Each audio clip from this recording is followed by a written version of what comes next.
Thank you for tuning in to this informational webinar on the newly published funding opportunity for the EDA University Center program. My name is Bernadette Grafton, and I am EDA's University Center Program Coordinator. Joining me in this webinar are my colleagues Lauren and Jane in our Austin and Denver regional offices. We're so excited to be able to present some information on this program and the funding opportunity that's available this year for both of these offices. Next slide. In this webinar, we're going to be running through the agenda items listed here on this slide, which align directly with the NOFO that was just published on May 4th. Next slide. The purpose of EDA's University Center program is to enable institutions of higher education and consortia of institutions of higher education to use university assets to build regional economic capacity to support innovation and high growth entrepreneurship. University centers collaborate with other EDA partners by providing expertise and technical assistance to develop these regional high-skilled talent pools, business expansion in a region's innovation clusters, and to support regional strategies that result in job creation. Some UCs are focused on a specific sector or topic, while others work more broadly to support regional and local economic development. Next slide. This program establishes EDA University Centers to provide technical assistance on one or more of the following program focus areas listed here on this slide. As you can see, there are a few of them, and this last one, increasing the resiliency of a region, is becoming a very critical focus area for us, and we'll address that a little bit more when we cover EDA's investment priorities later in this presentation. Next slide. The total University Center program allocation for FY23 is $8.4 million, where $2.4 million is for the first year of awards under this competition.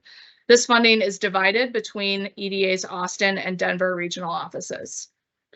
Annual awards for the University Center selected in past years have generally been between the range of $80,000 to $200,000, and we make about 8 to 10 awards per participating region.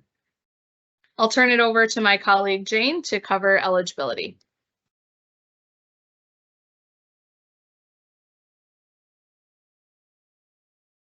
Hello, everyone. My name is Jane Reimer. I am the University Center Program Coordinator for the Denver Regional Office. And I'm talking about eligible applicants for this slide. Basically, the accredited institutions of higher education, including tribal colleges and universities, community colleges or junior colleges, or a consortium of the above, included university affiliated research institutions, all can apply for this award. Note that while community colleges are eligible, we don't currently have any as university centers. This may be due to the lack of capacity as well as lack of an economic development office or program on their campus. We've been engaging in more conversations recently with community college associations, bringing more awareness to EDA programs such as the University Center program, and have encouraged community colleges to consider partnering with larger educational institutions. For our University Center program, distress eligibility is not required, but the application should discuss how the project will serve distressed and underserved communities. The application should also emphasize HBCUs and MSIs, as well as tribal and community colleges, as they are also eligible. Next slide. Award period. Awards will be for a 5-year period of performance, and the awards will only be competed in the beginning, but prior to the year 1. And that will likely be starting around October 1st. In SF 424, these forms, the standard forms 424, 24A, a budget narrative, and staffing plan should be for the full 5 years of the award. The initial funding period will be for year 1, and then each following year before the anniversary of the award, they will then be funded per year. Next slide. Matching requirements. EDA will fund up to 50% of the total project cost. In-kind contributions are allowed in this program. Other federal funds may be considered match if authorized by statute. Requires EDA's prior approval. Matching funds for the project must be committed for at least 1 year, but can be committed for all 5 years or multiple years. Supporting documentation is required for match, and that usually typically includes resolutions, match letters, whatnot.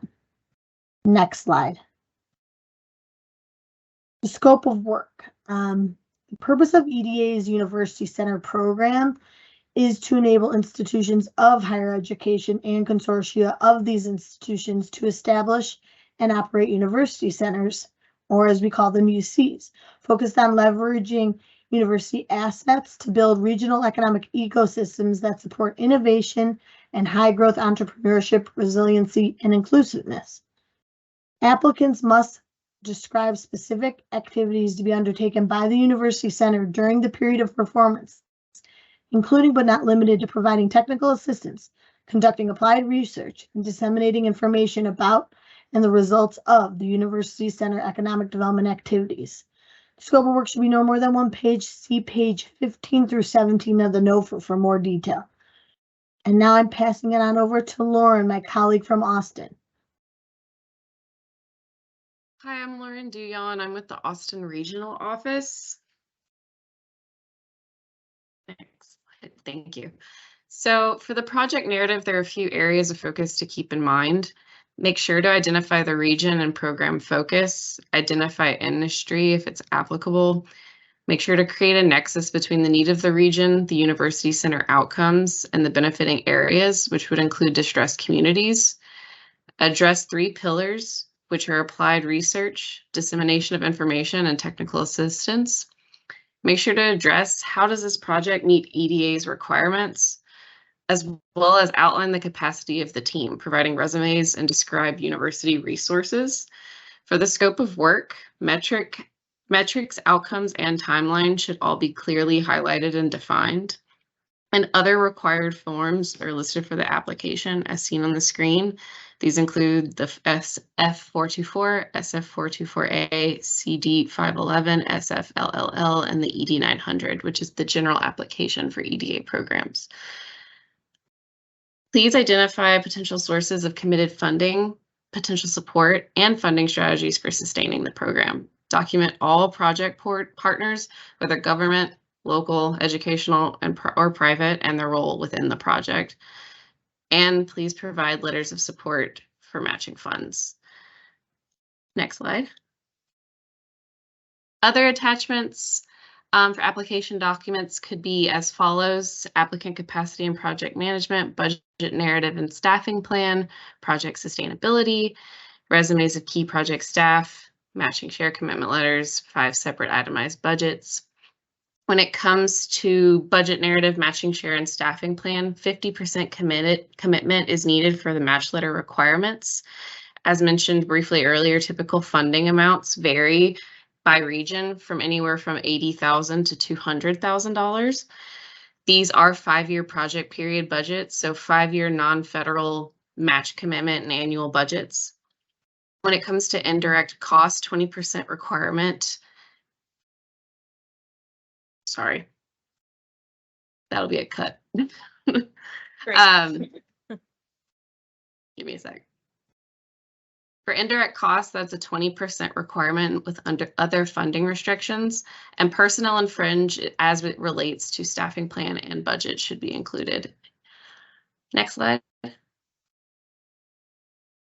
So applicants will be scored along 3 main criteria, with 25% being aligned with investment priorities, 35% capacity of applicant for execution of scope of work, and 40% for the responsiveness of the NOFO.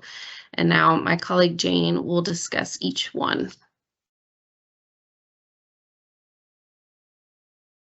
I'm going to discuss the alignment with investment priorities. EDA currently has 7 investment priority areas. The applicant must demonstrate alignment with 1 or more of EDA's investment priorities, and the investment priorities include Equity. Projects should take an equity lens to ensure that investments directly benefit one or more traditionally underserved populations, including but not limited to women, Black, Latino, and Indigenous and Native American persons, Asian Americans, and Pacific Islanders, or underserved communities within geographies that have not been able to participate in full economic prosperity, such as tribal lands, persistent poverty counties, and rural areas with demonstrated historical underservice.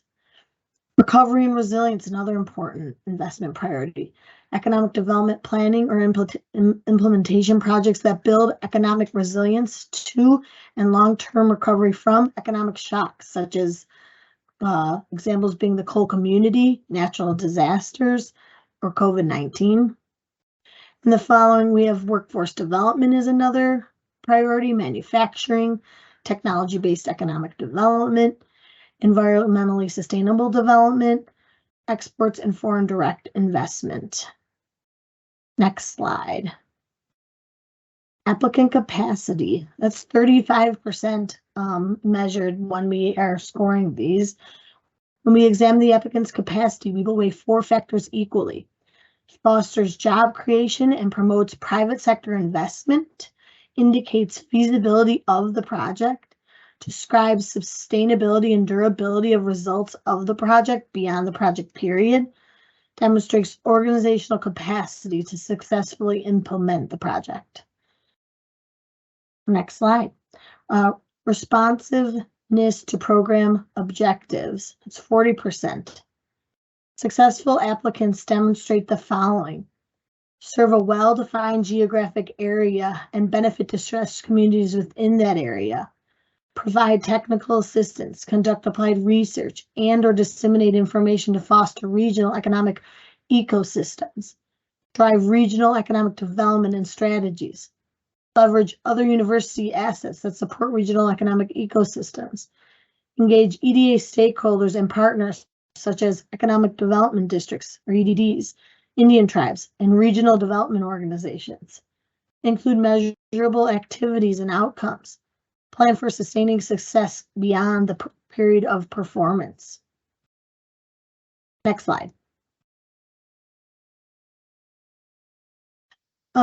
Documenting partnerships. The collaboration is such a key component of the University Center program, and it is supported through the Economic Development District Comprehensive Economic Development Strategies, the SETs. Highlight the importance of these partnerships you have, especially for this program. Helps make the funding go much further and result in higher impact activities. And now, passing it back to Lauren.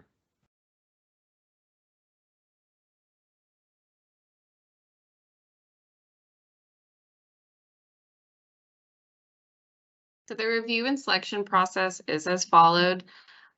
As we know, the NOFA was already published, so now the process of submitting those applications begins. We receive the application, which will go through the new EDGE portal, which our colleague Erica will discuss shortly. From there, the technical and merit reviews start, which is conducted by the regional office teams.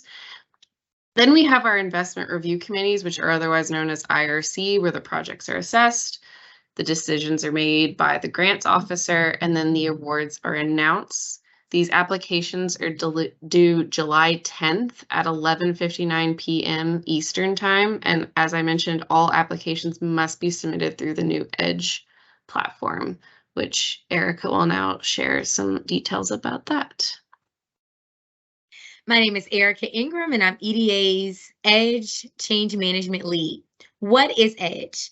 EDGE is the Economic Development Grants Experience. It's EDA's new grants management system. It's a one-stop shop for applications, co-applicants, EDDs, and collaborators for the end-to-end harmonized grants management process.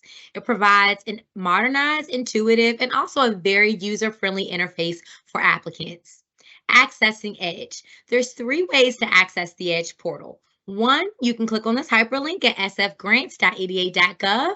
Number 2, you can visit grants.gov, and under the NOFO synopsis tab, if you scroll down to additional information section, there's a hyperlink that directs you to the EDGE portal. And lastly, on our EDA website at www.eda.gov/EDGE.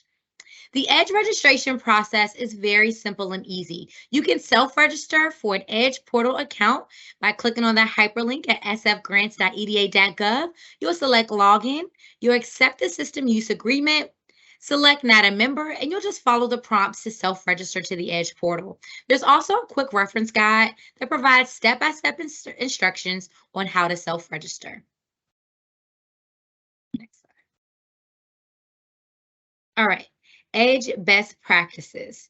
So in order to avoid any complication with submitting your EDGE application or even self-registering, we have 3 best practices that we do want to share. So number 1, UEI and CAGE code are 2 required fields on the self-registration form.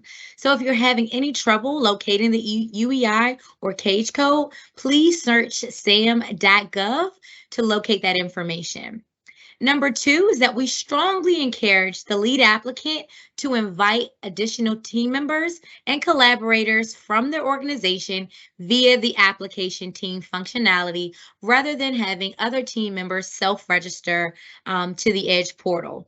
So the lead applicant is whoever selects Apply Now within the portal. And again, we have a step-by-step instructions and a quick reference guide that shares how to set up your application team.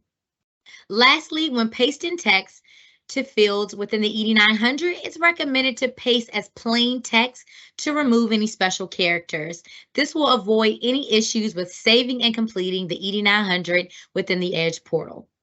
As I keep referencing, in terms of EDGE portal training resources to help with the transition, we have the following resources to guide you as you begin to familiarize yourself to the new EDGE system. So you can click on that hyperlink, and under the resource tab, there's pre-recorded training modules, EDGE tutorial videos, and one thing I keep referencing, those quick reference guides with the step-by-step instructions on how to use the EDGE portal. So from self-registering to the EDGE portal to setting up your application teams, please visit our quick reference guide documentation library. Last is EDGE Portal Support Center. For all portal account holders, upon logging in to the EDGE portal, under the support tab, you're able to submit. Remember that one-stop shop, you're able to submit any inquiries directly into the EDGE portal. For any general questions before you get access to EDGE, you can email us at grantshdsupport@eda.gov. And any additional questions regarding the funding opportunity, please contact your economic development representative, either Jane or Lauren, for any additional assistance. Thank you so much. And with that, I'll turn it back over to my colleague, Lauren. No worries. So once awarded, there are a few post-approval requirements, especially when it comes to performance evaluation. EDA will conduct a performance evaluation of each university center within 3 years after the initial start date of the award. They may be conducted prior to the end of the additional performance evaluations may be conducted prior to the end of the 5-year award, with the goal of assessing the university center's contribution to providing technical assistance, conducting applied research, meeting their objectives, and disseminating project outcomes in accordance with the scope of work funded. These will include participation of at least one other UC as part of a peer review process on a cost reimbursable basis, so plan your budget accordingly. Additionally, there are a few reports that are required. The progress and financial report are done semi-annually, and there's also GPRA reporting. Just a friendly reminder that they are something that exists, and they are electronic, and they are conducted semi-annually and annually. For more information, you can click on the link provided to learn more, but those are the 3 reports that are required in post-approval. Next slide, please. So here we have a snapshot of past competition. As you can see, the Austin Regional Office had 26 applicants in the last competition back in 2018, and the Denver Regional Office had 29. The awards made were the same in both offices, 10 and 10, and the average funding per year was slightly different. Austin had $112 $112,850 was the average funding amount, and the Denver Regional Office had $134,313. So as far as an example of some past competition, I would say an example that I think is a good one would be the Harvest Food Hub and Kitchen, which is located in Farmington, New Mexico. This is with San Juan College, and they have a focus on supporting regional commercialization efforts, and they cultivate innovation as well as encourage business expansion in the region's innovation cluster of agriculture and food products. This project had a great impact on low-income farmers and reviving the agricultural economy in northern New Mexico. They provided technical assistance to the regional commercial food system that exists and developed a food hub as well as a maker's market. And for the Denver Regional Office, Jane is going to share an example. Yeah, I wanted to just mention University of North Dakota, the University Center for Autonomous Systems Innovation supported expansion in the autonomous systems cluster in northeastern North Dakota, and it assisted with the commercialization of these autonomous systems innovations and develop a workforce for the sector through internships and other experiential learning activities. So that was just another one to highlight. If you go on the website on eda.gov, you can see all the current UCs and what each one of them is doing. There should be a little kind of bio on each one. And next slide. So just some reminders. Here's some reminders and tips to consider about the process.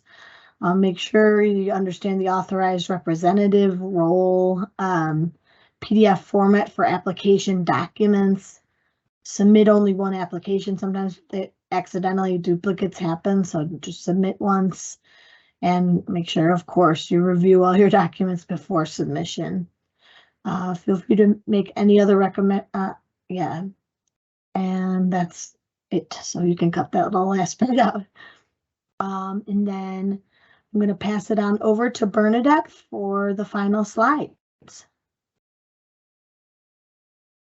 Great, thank you. Just to get towards the end of this presentation for everyone, we wanted to make sure you're aware of a number of tools and resources that are available on our website. We have a University Center page on eda.gov. We would strongly encourage you to check that out so you can look at some examples of current university centers. Like was just mentioned, we have profiles for every current UC along with links to their own websites. So you can see an overview fact sheet of what kind of activities they're doing, where they're located. There's a map showing their location as well on the website, along with some other resources to help you as you're considering to submit an application for this fiscal year. In addition to that, we've got a previously published best practices guide that will kind of outline what has been known through research about what our UCs are doing and the impact that they've been able to have. So I'd encourage you to read through that study and just look at other resources and tools that EDA has published available at the grant resources /tools page, hyperlinked here on this page. We will be having these slides available, so we would encourage you to look through all these resources on your own. Next slide. Last, this is just some contact information for all of us here. If you have any questions about the program itself as you're working on your application, would strongly encourage you to reach out to either Lauren or Jane, depending on which region you're located in. And also, just as next steps for you as you're looking ahead to application submission, we will be having a live Q&A session scheduled for May 24th at 1 p.m. Eastern. So please check our website and our social media for more information to come about that. These slides, this recording, all of that, everything, all of our resources are available on our website. So please be sure to take a look at these materials and to join us if you have any questions about what we've talked about today or about anything that you find in the NOFO that we may not have covered as in depth. We are more than happy to speak with you about all of that. Again, thank you so much for joining us. We really appreciate you tuning in to this webinar, and we look forward to talking to you soon.